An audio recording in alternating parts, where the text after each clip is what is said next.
นี่คือเมืองจะเห็นท้องฟ้าใต้เมืองสวยงาม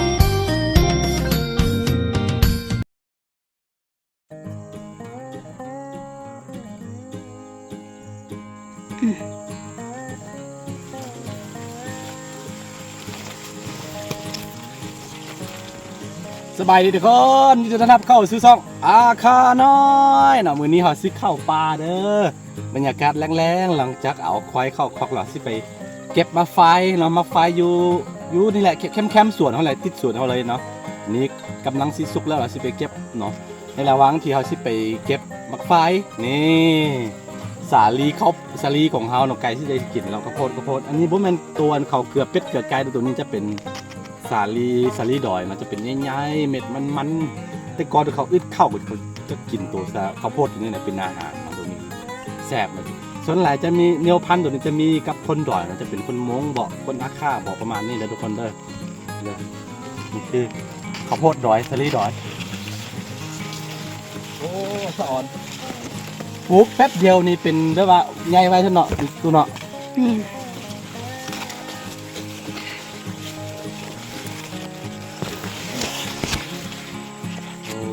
เขาย้ำกินแล้วป่ะยังป่ะ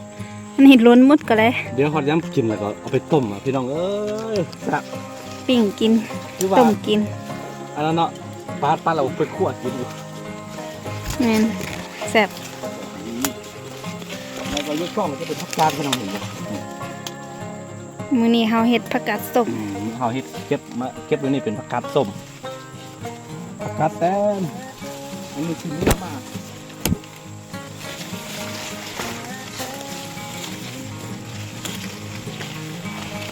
สาลี่ใหญ่แล้วก็ผักกาดบ่ค่อยงามแล้วมันสาลีดอกมันมี2 สี2ให้สิบอกจะแม่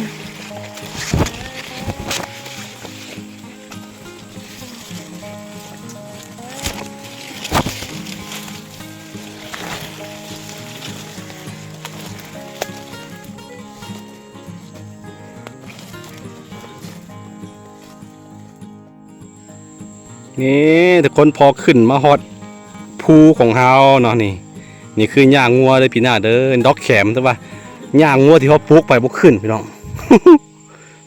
นี่คือเมืองจะเห็นท้องฟ้าใต้เมืองสวยงาม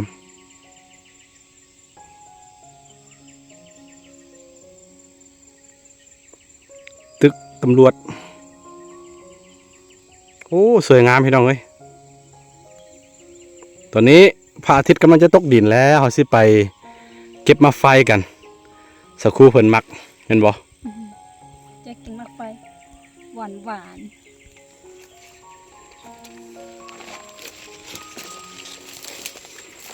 เอาขึ้นมาเท่านึงสิได้อาหารไปน้ำสิเก็บกูดไม่ยังไปไล่ๆยัง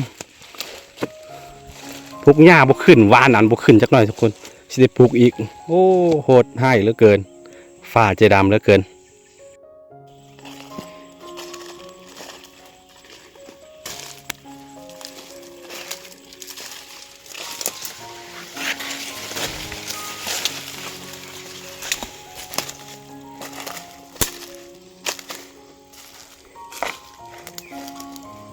เก็บปลากุด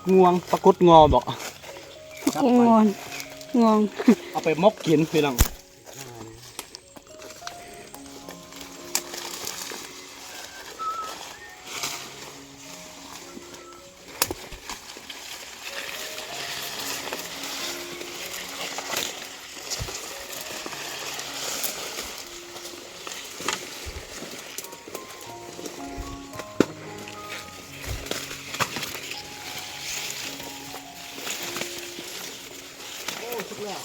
ฮะ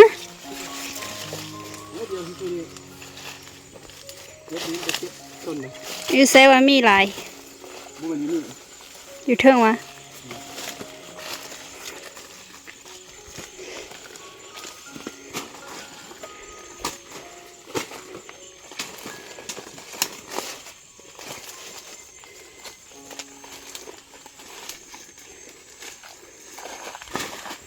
ฮัลโหล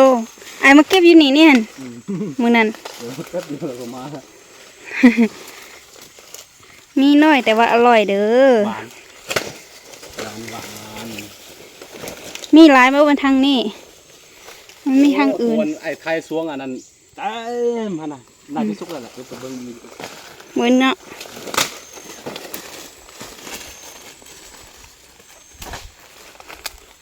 โอ้เป็นหิวเด้อทุกคน เดี๋ยวนึง ไปเอานี่กำลังสุกดี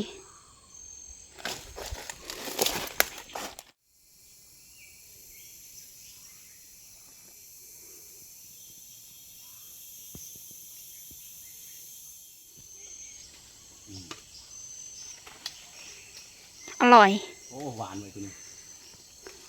ของหน่อยแต่ว่าอร่อย ทายเข้าไปก่อน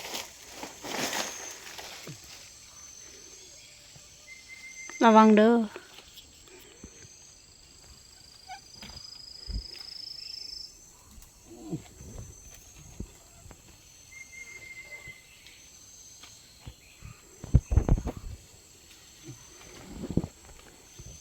โอ้ตัวหอกกินมัด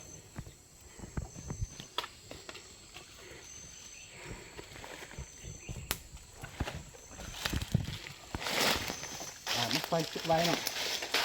ทีนี้เนาะ อืม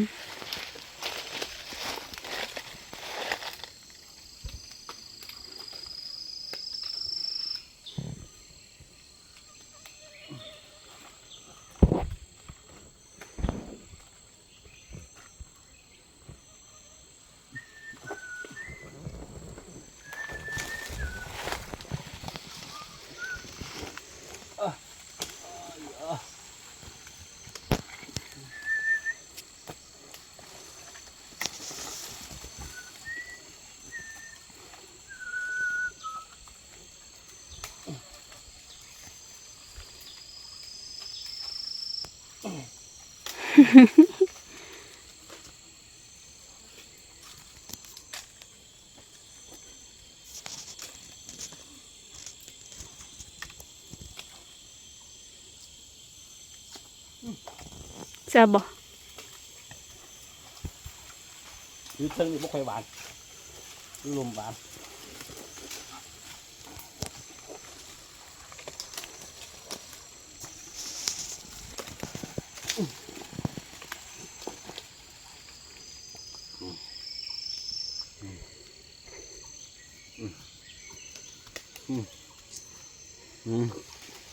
มียุงหลายแห่ง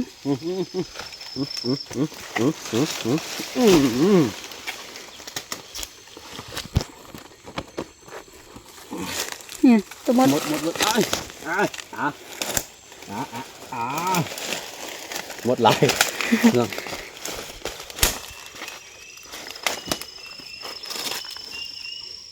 โอเค นี่ตอนนี้เราก็ออกมาที่สวนแล้วก็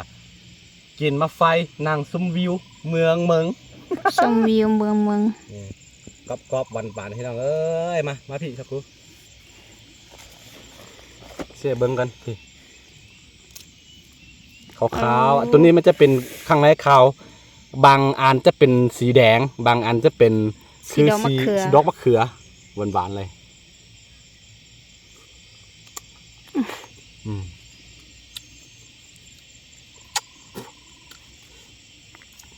บางคนถ้าว่าขี้ไทยยากเนาะ ไทยยากเนี่ยไม่ต้องกินหลายนะทุกคน กินก็ไม่ต้องกินแกนนั้นเข้าไปเนาะ กินโอ้ บ่กินแกนนี่บ่แซ่บ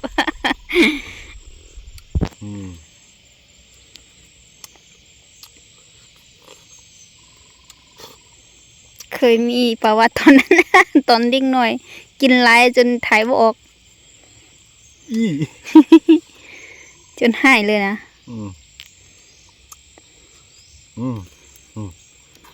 อู้แดงช้ำๆ นี่คือมาไฟปลาเห็นยังไงมาไฟปลา กำลังสุกพอดี อยู่พี่เท่าไหร่จะมีไปป่ะคือเงาะปลาก็มีเนาะคล้ายๆคือเงาะบ้านอะไรแต่ว่าจะมีรสชาติเปรี้ยวส้มเนาะเงาะปลามีมังคุดก็มี มะม่วงปลาก็มีหมดทุกอย่างมะไฟก็มีจะเอาพวกไว้อยู่บ้านมันมีหมดเนาะแต่ว่ารสชาติของมันจะต่างกันเนาะคือมังคุดอีพี่ก็มีคือกันแต่ว่าจะเป็นสีเหลืองเนาะสุกมาจะเป็นสีเหลืองรสชาติก็คือกันนั่นแหละบ่ต่างอย่างไรมะม่วงปลาก็มีคือกัน มีหมด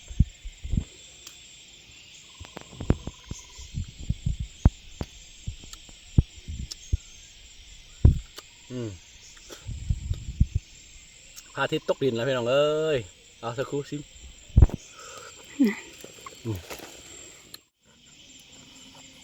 ขาวเกิน โน้ดูล่ะ โน้ดูฟิลเตอร์ไอเด้อฮัลโหลโอ้เห็นไหมสะออนมากไหมปลาอยากกินยำใดหรอกมา กิ๊กมาเก็บกิน โอ้ยปานเฮาปลูกเนาะ อ้อมส่วนเฮานี่มีเมิดคือตัวนี้ตัวที่ชุดเฮาอยู่นี่คือเอาไว้เลี้ยงงัวเลี้ยงควายปีหน้านะเฮาปลูกหญ้าโรซี่ไปหวานไปบ้ากหลายๆบ่ขึ้นเขาสิจะมาปลูกอีกโหดเกินพี่น้องเอ้ย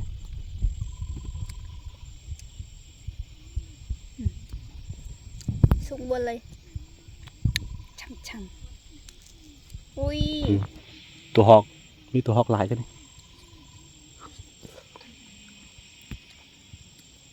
แซ่บแต่ว่ากินหลายบ่ได้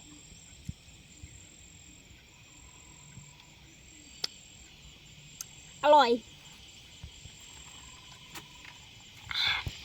ในเส้นทางเฮาไปเลี้ยงงัวเนี่ยทั้งพุ่นหลายพี่น้องพูนเนาะเห็นเส้นทางบ่นั่นน่ะ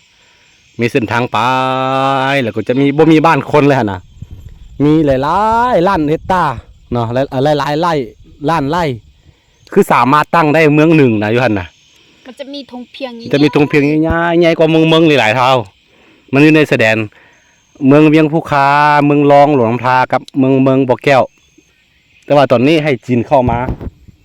สามประธานบอกให้จีนเข้ามาเห็ดปลูกกล้วยประมาณ30 ปีนี่แหละเพียงไปหมดเลยพี่น้องสามารถสร้างได้เมืองหนึ่งนะสามแจเมืองเขาเอิญมันเป็นสามเหลี่ยมเมืองนะคือสามเหลี่ยมทองคำแต่ว่ามันสามเหลี่ยมทองคำเด้อโอเคประมาณนี้ทุกคนมาหาอยู่หากิน หลังเห็ดเวียกแล้วเลี้ยงควายแล้วก็มาขึ้นมาเจอกันไว้ในคลิปหน้าทุกคนเลยสบายดีเมืองเด้อเมืองบ้านข่อยคือบ้านข่อยกับเมืองกับบ่ไกลกันเนาะเมืองเลยนี่มันก็ติดกันเลยนี่บ้านข่อยติดกันเลย